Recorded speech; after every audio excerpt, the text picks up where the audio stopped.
The assassination of Olof Palme, the murder that shook Sweden. It was a cold February night in 1986. The streets of Stockholm were quiet. Sweden's Prime Minister, Olof Palme, loved by many, hated by some, walked home from the movies with his wife, Lisbeth. No bodyguards. No flashing lights. Just a casual evening stroll, but within minutes, the unthinkable happened. A single gunshot echoed through the night, followed by another. The Prime Minister of Sweden lay bleeding on the sidewalk. And in that instant, the nation's peace shattered. Today, we dive into one of the most shocking political assassinations in modern European history, the murder of Olof Palme. WHO was Olof Palme. Olof Palme wasn't your typical politician. Born into wealth, he could have lived a comfortable, quiet life. But instead, he became a fierce voice for social justice, a man who spoke out for the poor, challenged the powerful, and questioned the world's biggest superpowers. He criticized the Vietnam War, condemned apartheid in South Africa, and even clashed with US presidents. To some, he was a hero of peace. To others, a political troublemaker. He often walked freely among the people, without bodyguards, believing that Sweden was too peaceful for political violence. But that belief would cost him his life. Friday, February 28, 1986. Palme had just finished watching the film, The Mozart Brothers, at the Grand Cinema with his wife, Lisbeth. At 11:21 p.m., they walked down Sveavägen Street, heading home.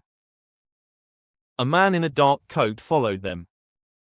At the corner of Tunnelgatan, he pulled out a revolver, bang. A single bullet struck Olof Palme in the back, piercing his spine and heart. A second shot grazed Lisbeth's shoulder. As Palme collapsed, the killer turned and disappeared into a dark alley, swallowed by the night. Within minutes, chaos erupted. Police, paramedics, and stunned witnesses filled the scene. But it was too late. Olof Palme was dead on arrival at the hospital. Sweden, a nation known for peace, had just witnessed its first major assassination in modern times. The investigation began instantly, and fell apart just as quickly. The police didn't seal the area properly. Crucial witnesses went home before being questioned. And the murder weapon? Never found. Suspects piled up: communists, right-wing extremists, the CIA, Kurdish separatists, even the South African apartheid regime. Everyone had a theory. But no one had proof. One man, Christer Pettersson, a drug addict and petty criminal, was identified by Palme's wife as the shooter. He was convicted, then acquitted, due to lack of evidence. The case went cold. Over the years, theories multiplied like wildfire. Some believed Palme was killed by a lone madman, a random act of violence. Others insisted it was an international conspiracy. United States Theory 1, the CIA ordered it, because Palme opposed U.S. military actions and supported Cuba. South Africa Theory 2, South Africa's apartheid government wanted him dead, Palme was funding anti-apartheid movements.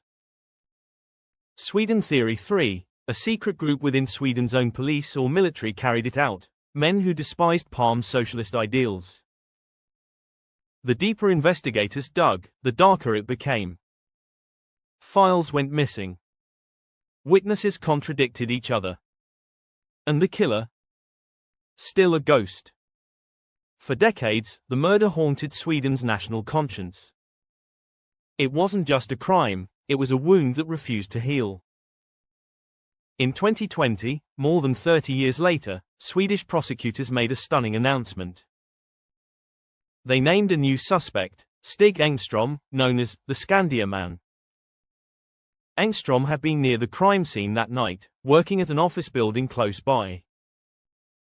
He matched witness descriptions, and even inserted himself into the investigation, giving conflicting statements. But by 2020, he was long dead, having died by suicide in 2000. The prosecutor declared the case closed, stating Engstrom was most likely the killer. But with no physical evidence and no chance for trial, many Swedes remain unconvinced. Olof Palme's murder changed Sweden forever. It ended an era of trust, a belief that violence was something that happened elsewhere. Today, a simple plaque marks the spot where he fell, a silent reminder of a night that shattered a nation's innocence. Whether he was killed by a lone gunman or a hidden network, one thing remains clear. Olof Palme's voice, for justice, equality, and peace, still echoes in Swedish history.